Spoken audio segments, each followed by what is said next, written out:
या स्पीड न्यूजचे प्रायोजक आहेत पायोनियर किड्स इंग्लिश स्कूल। संपूर्ण महाराष्ट्रात शैक्षणिक क्षेत्रातलं अग्रगण्य नाव म्हणजे दत्ता पाटील सरांचे पायोनियर क्लासेस यांच्या सुयोग्य मार्गदर्शनाखाली आणि दूरदृष्टीनं लहान मुलांच्या सर्वांगीण विकासासाठी आता सोलापुरात pioneer kids English school. Admissions open, no donation, play group, nursery, LKG, UKG मुलामुलींची उत्कृष्ट प्रगती साधण्यासाठी पालकांच्या आग्रहामुळे निर्माण झालेली pioneer kids new Pathshapeth, Dattanagar, Solapur. असंघटित कामगारांसाठी बांधण्यात येणारं रे नगर घरकुल पूर्णपणे वसण्यास आणखी 1.5 वर्षाचा अवधी लागणार आहे। दरम्यान बँकांकडून गृहकर्ज घेतलेल्या 13,000 पैकी केवळ 4,000 लाभार्थीच कर्जाचे नियमित हप्ते फेडत आहेत। त्यामुळे मोठा पेच निर्माण झाला आहे। मार्क्सवादी कम्युनिस्ट पक्षाच्या पुढाकारातून बांधण्यात येणारा हा प्रकल्प सुमारे 2,200 कोटींचा आहे। या अंतर्गत 30,000 घरं बांधण्याची योजना असून यापैकी पहिल्या टप्प्यातील 15,000 घरांचं वितरण 1.5 वर्षापूर्वी पंतप्रधान नरेंद्र मोदी यांच्या हस्ते करण्यात आलं होतं। आशिया खंडातील सर्वात मोठा गृहप्रकल्प म्हणून रे नगरचा लौकिक आहे। या प्रकल्पासाठी आतापर्यंत केंद्र सरकारकडून 320 कोटी तर राज्य सरकारकडून 232 कोटी असं एकूण 552 कोटींचं अनुदान प्राप्त झालं आहे। सोलापूर जिल्ह्याचे पोलीस अधीक्षक अतुल कुलकर्णी यांनी वारीच्या सुरक्षिततेसाठी अत्यंत नेटकं आणि काटेकोर नियोजन केलं। वारकऱ्यांची संख्या आणि वारीचा वेग लक्षात घेता त्यांनी सर्व विभागांशी समन्वय साधत योग्य त्या उपाययोजना राबवल्या। स्वतः ग्राउंडवर उतरून संपूर्ण नियोजनाचा आढावा घेतला। पंढरपूर शहरातील विविध ठिकाणांच्या भेटी घेत सुरक्षा व्यवस्थेचा तपशीलवार आढावा त्यांनी घेतला। कोणताही अनुचित प्रकार घडू नये यासाठी पोलीस यंत्रणेला सतर्क ठेवण्यात आलं। त्यांच्या या तत्परतेचं आणि अभ्यासपूर्ण नियोजनाचं सर्वच स्तरातून कौतुक होत आहे। वारकरी, नागरिक आणि सामाजिक संस्थांकडून त्यांच्या कार्यपद्धतीची प्रशंसा केली जात आहे। आषाढी वारी यशस्वी आणि शांततेत पार पाडण्यासाठी त्यांचं हे योगदान अत्यंत महत्त्वाचं ठरत आहे। दक्षिण सोलापूर तालुक्यातील उळे गावात एका घरात 2 मृतदेह आढळून आल्यानं संपूर्ण परिसरात खळबळ उडाली।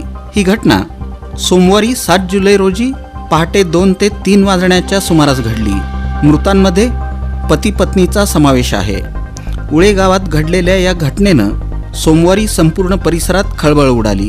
गोपाळ लक्ष्मण गुंड वय 30 आणि त्यांची पत्नी गायत्री गोपाळ गुंड वय 22 अशी दोघांची नावं आहेत। गायत्री गुंड यांचा मृतदेह खोलीत फरशीवर पडलेल्या अवस्थेत आढळून आला, तर गोपाळ गुंड हे दुसऱ्या खोलीत नॉयलॉनच्या दोरीनं गळफास घेतलेल्या अवस्थेत आढळून आले।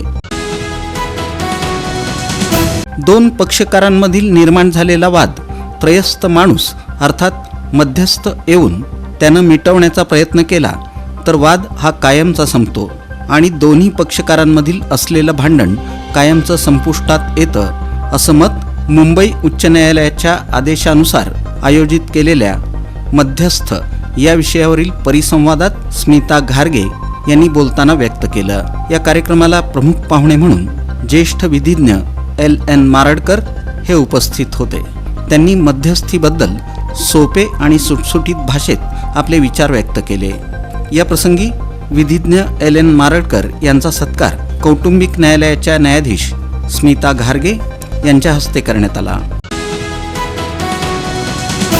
लहुजी प्रतिष्ठानच्या वतीनं प्रतिवर्षी छत्रपती शाहू महाराज यांच्या जयंतीनिमित्त विद्यार्थ्यांना शैक्षणिक साहित्य वाटप करण्यात येऊन सामाजिक बांधिलकी जोपासण्यावर विशेष भर दिला जातो।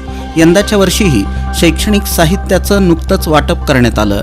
या कार्यक्रमाला फौजदार चावडी पोलीस ठाण्याचे वरिष्ठ पोलीस निरीक्षक अरविंद माने, इन सोलापूर न्यूजचे चॅनल प्रमुख समाधान वाघमोडे, युवराज पवार, ॲडव्होकेट शैलेश पोटपोडे, राजू क्षीरसागर, रमेश बोराडे, आदिनाथ उडानशिवे, प्रभाकर कांबळे आदींची प्रमुख उपस्थिती होती।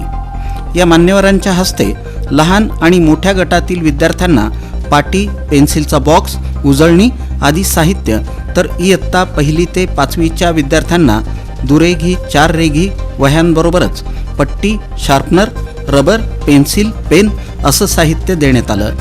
या स्पीड न्यूजचे प्रायोजक आहेत पायोनियर किड्स इंग्लिश स्कूल. संपूर्ण महाराष्ट्रात शैक्षणिक क्षेत्रातलं अग्रगण्य नाव म्हणजे दत्ता पाटील सरांचे पायोनियर क्लासेस यांच्या सुयोग्य मार्गदर्शनाखाली आणि दूरदृष्टीनं लहान मुलांच्या सर्वांगीण विकासासाठी आता सोलापुरात pioneer kids English school. Admissions open, no donation. Play group, nursery, LKG, UKG मुलामुलींची उत्कृष्ट प्रगती साधण्यासाठी पालकांच्या आग्रहामुळे निर्माण झालेली pioneer kids new Pathshapeth, Dattanagar, Solapur.